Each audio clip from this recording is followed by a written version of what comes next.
সালমান শাহের হত্যার বিচার যদি 29 বছর পরে হয়, আল্লামা সাঈদীকে ইনজেকশন পুশ করে হত্যা করা হয়েছে, সেই বিচার কবে হবে এটা বাংলার মুসলমান জানতে চায়। সালমান শাহের দিকে তাকাও, মারছে কে? ওর বউ তারে মারছে। বাবুরা, নারী জাতি সম্মানের জাতি, মায়ের জাতি, সম্মান করবা, বাট বিশ্বাস সব নারীকে করতে গেলে বাস খাবা, আর কিছুই খাবা না। আর একটা কথা মাথায় রাখবা, বেশিরভাগ নারী নষ্ট হয় মায়ের জন্য। মা নষ্ট, মেয়ে নষ্ট। মা ভালো, মেয়ে ভালো। যত মেয়ে নষ্ট হয় দেখবা খবর নিয়ে ওর মাও নষ্টা, মেয়েও হয়েছে নষ্টা, ঠিক কিনা বলো?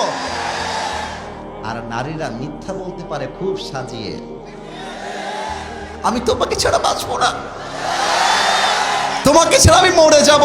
আরে বাবু, दाल में कुछ काला तो जरूर है, धोखे में पड़ना नहीं है, ये जिंदगी अपना जिंदगी है, किसी लड़की के लिए अपनी जिंदगी बर्बाद हो जाएगा ये तो नहीं हो सकता मेरे दोस्त। একটা মেয়ে ধোকা দিয়েছে মানেই যে আমি বেকা হয়ে যাব? নো। আরে ওর জন্য একটা বিয়ে জায়েজ, আমার জন্য 4টা বিয়ে জায়েজ। ও একটা করবে, আমি 4টা করে দেখায় দিব, পরোয়া টাইম নাই।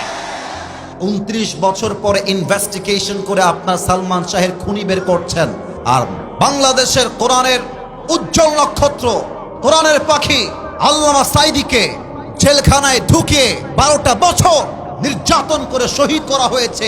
এর বিচার কবে হবে? আমরা জবাব চাই বাগমারার ভাইরা, বলেন।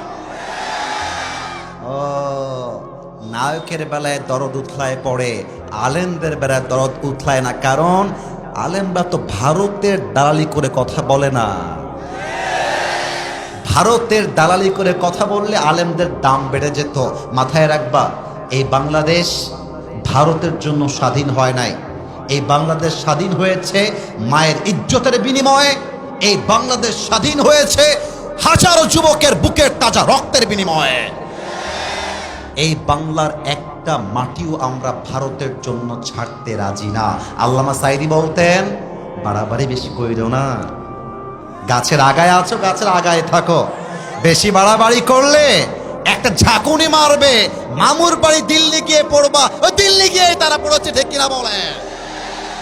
অতএব সালমান শাহের হত্যার বিচার করলেই হবে না।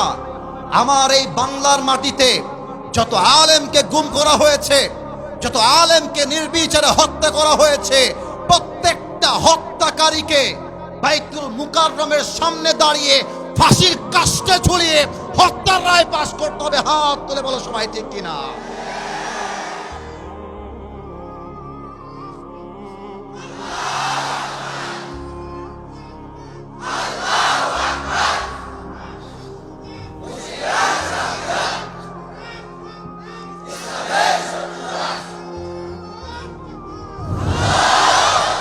আল্লাহ যেন স্লোগান কবুল করে, পড়েন সবাই আমিন। আগামীর সংসদ আমরা কোরআনের সংসদ দেখতে চাই। ব্রিটিশ আইন চলবে না। এই বাংলাদেশে 90%-এরও বেশি মুসলমানরা রয়েছে, বলেন না ভাই, বলেন বলেন। তো যেই দেশের বাসিন্দা 90%-এরও বেশি, সেই দেশের আইন ব্রিটিশ আইন দিয়ে চলে কেমনে? আমরা তো বুকের তাজা রক্ত ব্রিটিশ আইনের জন্য দেই নাই, আমরা বুকের তাজা রক্ত দিয়েছি বাংলার মাটিতে ইনসাফ কায়েম করবার জন্য, বলেন।